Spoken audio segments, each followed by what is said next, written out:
Hello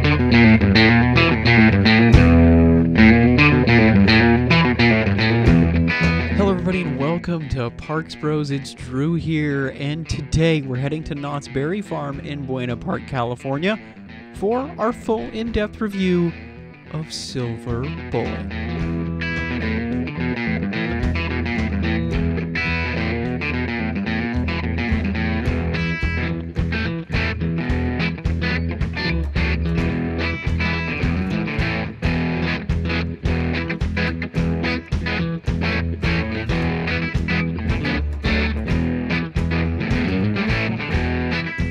Silver Bullet is a B&M inverted coaster that opened on December 7th of 2004 at Knott's Berry Farm in Buena Park, California. This coaster that puts the track above your head and your feet close to the ground features 6 different inversions, including a vertical loop, a cobra roll, a 0G roll, and 2 corkscrews.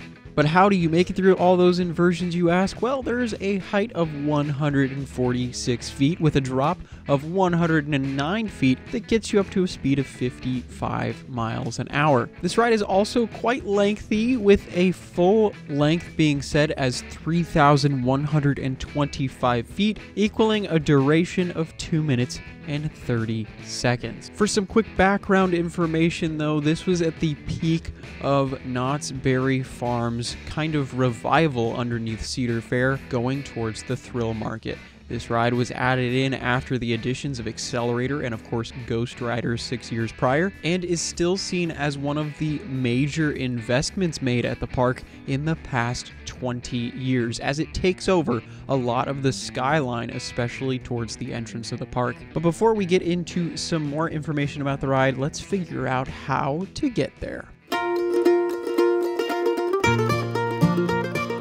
Silver Bullet is probably one of the easiest rides to get to in this entire review series that I'm doing, because it is so close to the front of Knott's Berry Farm. Obviously, when you walk into that front gate, Silver Bullet is going to take most of your view up, as the cobra roll is right there. I mean, you can literally touch the supports within a good 25 feet of walking into the park. Well, walk right underneath that cobra roll on that pathway and underneath the stagecoach track that will go overhead, and Silver Bullet's entrance will be on the left-hand side of your view. With it, there will be this pretty awesome looking sign on a rock, as well as a test seat under a shaded structure to let you know that the entrance is right there. Now, for the queue itself, you're underneath the brake run as well as the transfer track for this coaster, and that's about it. The rest of it is just a mass of switchbacks back and forth and back and forth. And I will say, if this line takes up even half of the switchbacks, expect to wait at least 45 minutes, if not longer. And if those switchbacks are full, well, you're gonna be there for a long time. Thankfully, however, that only happens on rare occasions, on holidays or certain nights for Scary Farm. But once you get through all of those switchbacks, you'll end up heading up a staircase before heading into the quite plain station. From this point on, you'll be able to choose from one of 8 rows with 4 riders per row, and once you head in after those gates open for you, you can put your belongings in the bins across the station before hopping in your seat and buckling up. These seats are just like every other B&M coaster out there for the most part, at least in Southern California, for the time being before Emperor opens, meaning that it has a pretty bulky over-the-shoulder restraint where you'll pull it down from over your head and over your shoulders, of course. And once you pull it down far enough, you'll be able to bring up that seatbelt from in between your legs and stick it into the buckle that is attached to that restraint. If you are a little bit on the shorter side, this restraint may cause some possible headbanging back and forth during this ride experience, so be wary of that. And I will mention that these seats are quite deep, making the room feel a little bigger. But with all that said, let's start to head up that crazy looking lift hill. As your ride experience on Silver Bullet begins, you'll make a right-handed turn towards the lift hill at a slow pace and climb all the way up to that top height of 146 feet. This view on the coaster is one of my favorites, to be honest, because you get a fantastic look at Supreme Scream and Accelerator, especially on the left-hand side, and on the right you get a crazy view of the rest of Buena Park, as well as the massive cars in the main parking lot. Before you know it, you'll hit that pre-drop at the top of the hill and swing to the right in almost a diving motion, but it's not nearly as steep as many of this ride type's drops. That is something that gets brought up a lot with this ride. Sure, this drop is 109 feet tall, which is quite large if you ask me, but this drop is incredibly shallow. It doesn't really have that much of a steep angle to give you some crazy forces, and it creates more of a rolling drop, slowly picking you up to speed until you hit that first loop. So personally, I'm not a big fan of this first drop. I don't think it really does justice for the rest of this ride experience, but at the same time, I guess I could praise it because it is different than any other coaster of its type and almost leads to this anticipation before hitting the first vertical loop, which I will say is fantastic. And I have grayed out almost every single time I've ridden Silver Bullet on this moment especially. There is just some crazy positive G-forces that push you down into your seat forcefully enough that the blood from your head starts to rush to your toes. I have to say, it's a fantastic little moment of going upside down before you're pushed upwards into this soaring overbanked turn that's almost an inversion that gives you some really amazing floater time where it feels like you're starting to float out of your seat. This moment is incredibly graceful, and I would argue it's probably my favorite of the ride, especially combining it with the vertical loop prior and the dive down towards the ground at this point, immediately after the overbank turn, where you'll actually hit your top speed, since this is the lowest point of the coaster, where you vault upward doing a backflip into this Cobra Roll double inversion right at the entrance of the park. This moment takes you upward and flips you right side up as you twist before doing the exact opposite on the other side, creating what of course looks like a cobra to a passerby. As you're going in and out of this element though, there is a little bit of a rough patch. You'll hit a little bump or two, and within this moment there is a lot of positive G forces pushing you into your seat, as well as some lateral forces pushing you side to side, and this might be one of those moments that you could get your head hit by that restraint. Once we're out of this double inversion though, that's where the picture is going to be taken real quick before you even know it, before you take to the skies yet again in the next inversion, the zero G roll, which I gotta say, this is a fantastic zero G roll, making you float out of your seat while you're twisting from one side to another. I mean, you're putting Star Fox to shame with this barrel roll type inversion that you do there, and I gotta say, it's my favorite inversion of the ride specifically. Soon after this though, you'll be twisting to the left in this kind of stagnant helix, if you will, where you get a really beautiful view of Ghost Town, especially even all the way over to Pony Express, before getting closer to the main walkway and twisting to the left in a flat spin or corkscrew inversion. And if you haven't experienced one of these inversions before, this is kind of a rundown of what it feels like. If you know football at all, you know there's a move called a juke where you sideswipe trying to avoid another player. Well, you do that, but at the same time, you flip upside down. That's the best way I can describe it because of how whippy it feels. It just feels like you're juking from side to side, but also adding in a complete flip within that moment too. Immediately following this though is something that's not found on these coasters often, and it's a little bit of airtime. It pops you up into a nice bit of floaterness where it pushes you out of your seat very gently and kindly as you start to return over the main lake at the park, and before you know it, you'll do another one of these corkscrew or flat spin inversions to the opposite side toward the right immediately after, kind of breaking your blissful moment into complete chaos. This transitions almost perfectly into one of the most famous or infamous parts of the ride, the double helix towards the end. That's right, we're almost at the end of the ride, but this final element really packs a punch. If you're not expecting how this element feels, I can tell you it's one of the most forceful, at least in terms of positive G-forces, in all of Southern California. If you aren't used to riding some extreme thrill coasters, don't be surprised if you get that tingly feeling towards your feet again with the blood rushing out of your head because of those positive G-forces being so sustained and powerful. This is a fantastic moment on this roller coaster, especially being right over the water, and from off-ride you can get really close to this moment and get some awesome reaction shots if you're a photographer, a videographer, as you'll see a lot of unsuspecting riders losing their mind.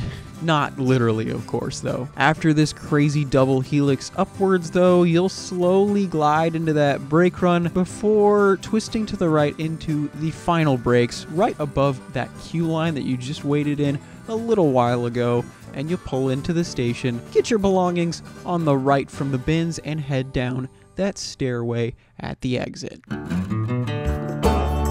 Well, it's that time. I gotta give my personal thoughts and ratings and whatnot, and Silver Bullet is one of my most ridden coasters in general. Because of its crazy output, that means how many people it can get through within an hour. There's usually not a long wait, especially when I visit the park on random weekdays throughout the year. So when I first started coming to the park a lot way back when, this was always one of the rides that I would get one or two experiences on throughout the day because there was rarely ever a wait. But I can definitely say there's this weird bell curve of how I've felt about this ride throughout my riding days. At first, I thought this was a fantastic coaster. I mean, it was one of my first B&M inverted coasters, and I found it fantastic. Then, as I started to ride other ones across the country from everywhere, including Ohio and Florida, and even Northern California, I started to think a little bit less of this coaster, and I couldn't help but compare it to those other rides that I personally preferred.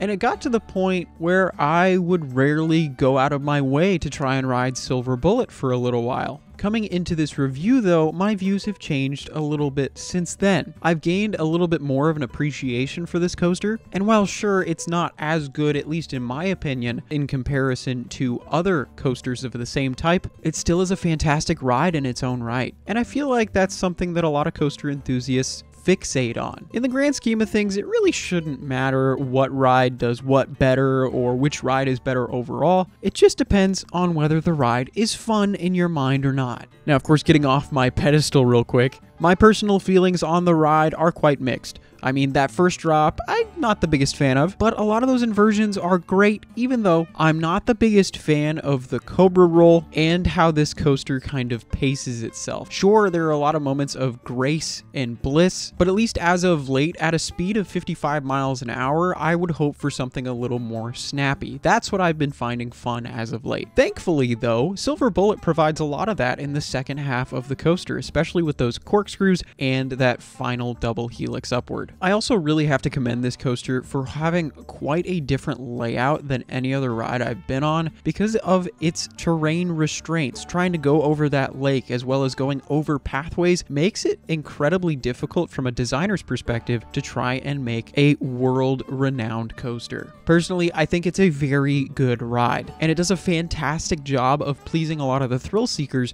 that visit the park. But it's not exactly my perfect cup of tea, and that's completely okay. So with that said, let's move into the ratings, and if you haven't seen this series yet, I highly recommend checking out more videos within the playlist, and you should know that my rating system is a little unorthodox. First, I'll start out with a ski slope rating, pretty much recommending what type of experience you should have as a coaster rider before taking on Silver Bullet. Following that will be a star rating out of 5 for fun and intensity, and of course, after that, my personal rating out of 10. So let's get into that ski slope rating. This is easily a black diamond, meaning that you should most likely be an experienced rider for this roller coaster. There are a heck of a lot of inversions. It is quite tall, especially within the park that Knott's is, as it is the third tallest coaster at the park behind Hang Time and Accelerator, as well as offering a more thrilling experience with the lack of a floor. Moving into that intensity rating, this is